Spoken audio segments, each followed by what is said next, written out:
Once upon a time, in a big bustling city, there was a large woman with a large purse. It was almost 11 o'clock at night, and she was walking home alone beneath the quiet street lights.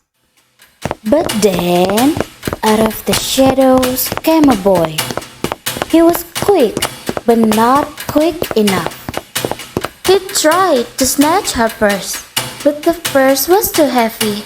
He lost his balance and fell hard to the ground. The woman turned around bravely. Instead of screaming or running away, she kicked him, grabbed him by the shirt, and stared directly into his eyes. His name was Roger. He was small, skinny, and hungry. His face was dirty. He looked like he hadn't had a proper meal or a proper home in a long time. Are you ashamed of yourself? Yes, ma'am. The woman, Mrs. Lila Bates Washington Jones, didn't call the police. She didn't shout. She took his hand and brought him home. Wash your face. You got nobody at home to tell you to do that, right? No, ma'am.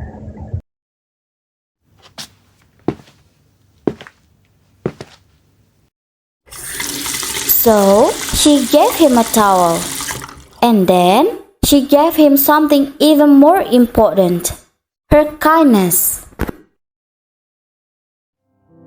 She made him a warm dinner, ham, lima beans, cocoa from canned milk. She didn't ask about his family, and she didn't ask why he tried to steal. Instead, she taught him about her job, her life, and her mistakes. Then, as they finished their meal, she handed him something that made his eyes widen. $10. Go buy those blue suede shoes. But remember, stealing is not the way. Things you get the wrong way will only bring you trouble.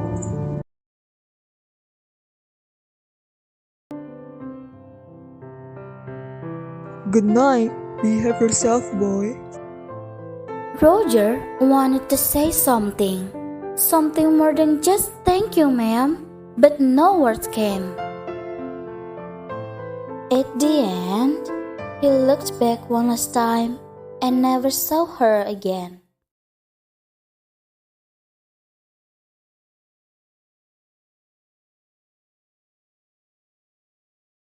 It was about 11 o'clock at night, and she was walking alone.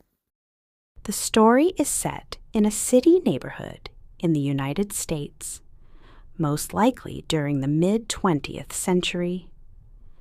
The events begin at around 11 o'clock at night on a sidewalk where Mrs. Jones is walking alone.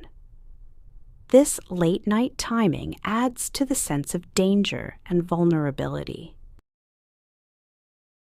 She dragged the boy inside, down a hall, and into a large kitchenette furnished room at the rear of the house.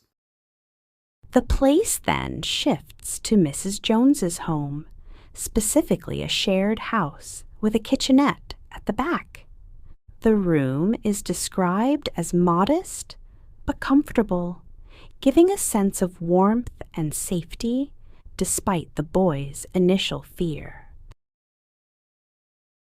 The situation centers on a failed robbery attempt by a teenage boy named Roger, and the surprising way the woman, Mrs. Jones, responds, not with punishment, but with understanding and care.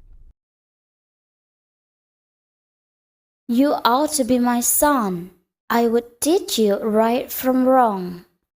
Mrs. Jones is a large, strong, and independent woman. She is strict, but shows unexpected kindness. Rather than handing Roger over to the police, she chooses to guide him. Her actions reveal that she has empathy, perhaps shaped by her own difficult past. The boy wanted to say something else, but he couldn't. He barely managed to say thank you. Roger is a young boy, around 14 or 15 years old, who tries to steal Mrs. Jones's purse. At first, he is scared and ashamed, but over time, he becomes respectful and even thoughtful. His growth is seen through his changed behavior and his silent gratitude by the end of the story. The story is written in third-person limited point of view, focusing mostly on Roger.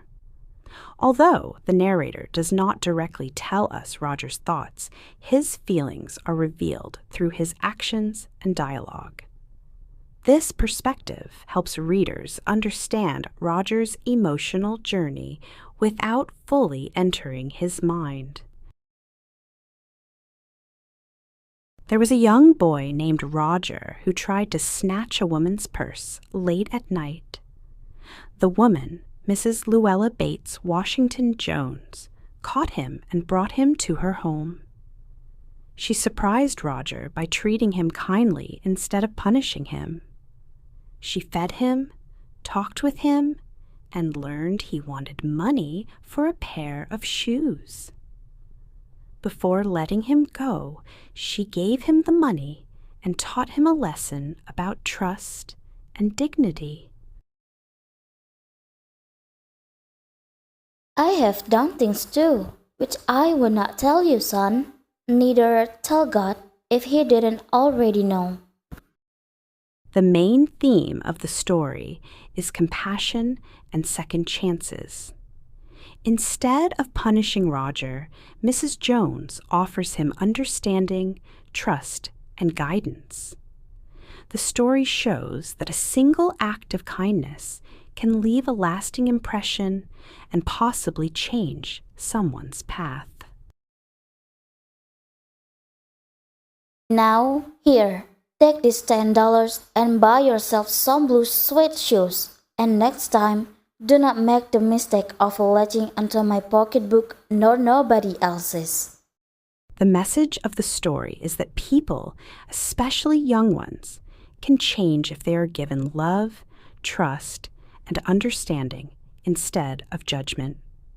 Mrs. Jones's approach teaches that guidance can be more powerful than punishment.